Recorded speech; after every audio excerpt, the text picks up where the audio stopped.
at home when the league's already won. Right, Kent! Holy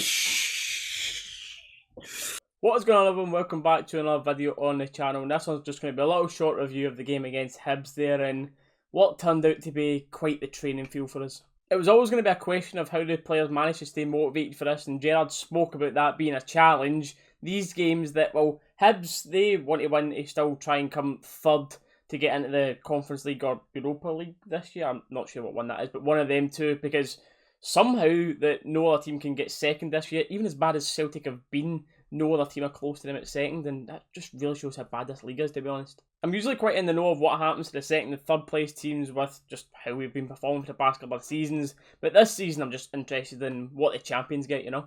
But for us today, the motivation was just to keep the 100% win rate at home going, which we've managed to do, so that's also a big positive. But also with the Old Firm coming up to prove that you're worthy of a starting spot in that, because everyone will want to play in that game.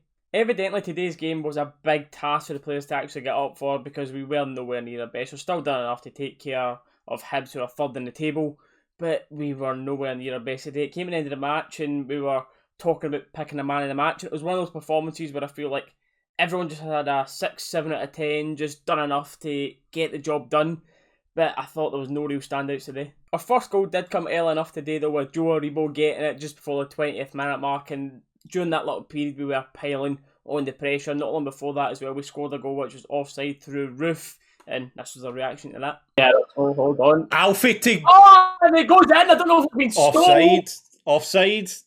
Offside. Roof slid in for it. I don't know if Morelos' first shot was off target. I don't think so. I think it was curving wide.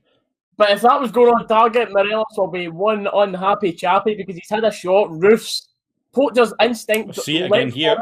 Put it in, but we'll see it on this replay. We're not going to really see with that angle, to be honest. Definitely offside. I think that was hitting the post. I think it's post, maybe. I think that was going wide. Glasgow for this throw today. Oh! By the way, there's Roof. Unlucky with that shot. It was a brilliant ball in from Bonner. Fantastic ball to Alfie. We're piling up pressure here. Oh, let's go! He'll cut inside, he'll score a goal. 20th minute, Aribo breaks the deadlock. 17. Good volley that there. We were piling on the pressure, as I was saying. Just before that as well, Roof was so unlucky with the header. Keeper got done well to save that, but the kids just could not get the ball out of the box. Falls to Aribo with a lovely finish. Due to us not being at our best today, we were struggling to create them chances to really kill the game off in that first half, and there was especially 2 big chances from Hibs on the counter-attack, and I don't know if they were necessarily trying to target Highlander's pace, or they thought Bonner kept getting caught too high at the pitch today, which a few in the live chat that we were doing were suggesting that as well. But every single counter-attack they were doing was in that area, and they nearly scored 2 goals from that the first half, almost identical, getting down that side, shooting across, and both of them just a yard wide of the far post. Ooh, Kamara just getting caught off there again, man. It is always the same side they're going for, and that's another one that's just went a yard wide of that far post. It's that gap between the left back and Hollander that are hitting every time, or leaving the other side out.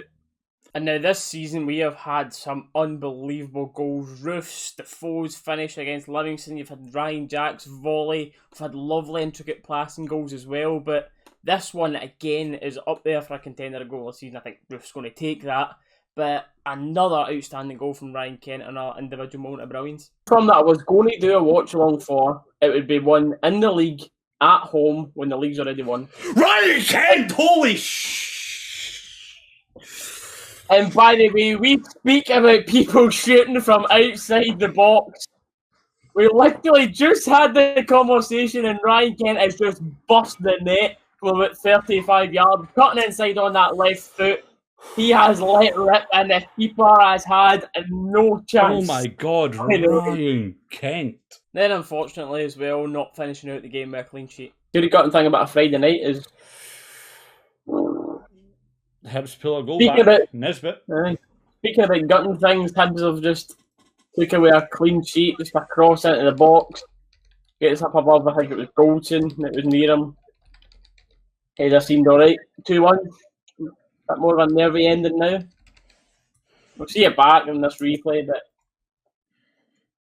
Davis trying to close down. Hadji then try to close down. Good ball, and it's a decent goal to be fair. The only thing you can really say about that is you're trying to stop that cross. You don't want to be too harsh on the players at all after the magnificent season they've given us so far and all their efforts. But if I was to pick two standout players, I suppose, from today, it probably had to be Helander and Patterson, who I thought were maybe just above that average mark from the performance today, but it was quite worrying how much the standards did slip today. And now we're in the week-long wait, which I'm sure will take absolutely forever, or at least feel like forever, waiting for this one of final two Old Firms. And if you're going to win any of them, obviously you want to win them both, but this is the big important one, the Scottish Cup coming up, where another trophy is up for grabs. And I'm sure there'll be a fully different attitude from the players on that day, fully up for it and back to their fluent selves, or at least you'd hope so anyway. But I'm sure Gerard will love having the full week to work with him on the lead up to this. Don't forget to check out the channel member perks down in the description below, and also check out our little apparel store that we've got for the channel down there, where you can get designs like this and a lot of other ones on there. That's down in the description below. But anyway guys, thank you for watching, and we'll see you in the next one.